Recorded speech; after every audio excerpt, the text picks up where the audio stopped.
The oil boom had led many farmers to leave for the cities to find building work and other jobs.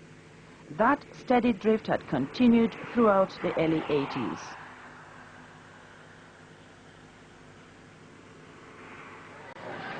School on Wheels was one program the Babangida government set up to stop the exodus.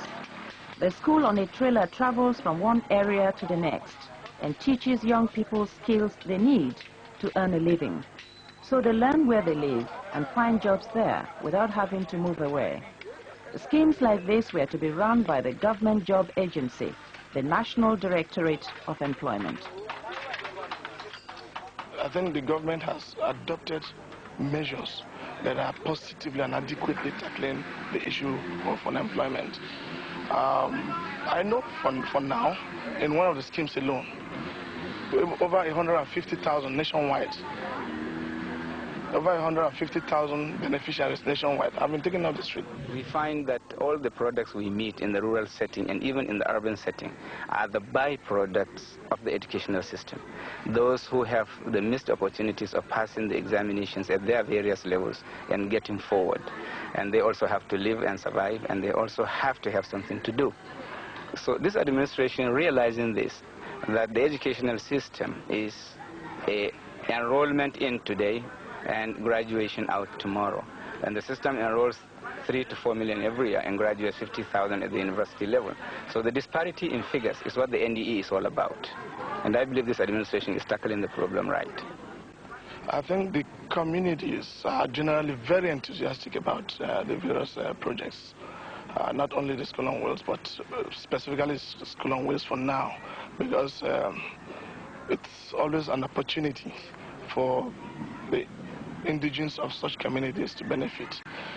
Any program that is going to take their kids out of the streets and gainfully engaged is always welcome by the community, and very tremendously true. The impact of SAP inevitably meant a rise in unemployment. Other NDE programs were to focus on city dwellers. But with 3/4 of the population living in villages, the School on Wheels was vital. We were bringing in the equipped facility to the very doorstep of the community. And so you are now giving them the same kind of opportunity, exposing them to the same kind of opportunities with their counterparts in the urban areas. So with the equipment out here, there's no need for them to migrate. But providing jobs was only part of improving things in the villages. They still had to be made better places in which to live. Yes, people had been attracted to the cities on the back of the oil boom, but they'd also left because their villages had no electricity, no sanitation.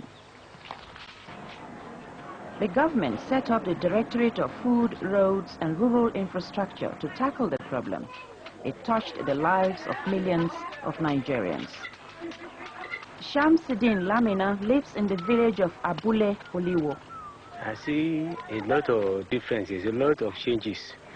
By the time they give all this water, we have a little problem of going to the stream and fetch water, and climbing up the hill of the stream river. That one has come to an end. So the drinking water is not giving us any jams. Like by the time we are fetching the stream water, because at the same time where we fetch water by the side where we wash our clothes, so by that time we affect many diseases, but now that one has come to an end.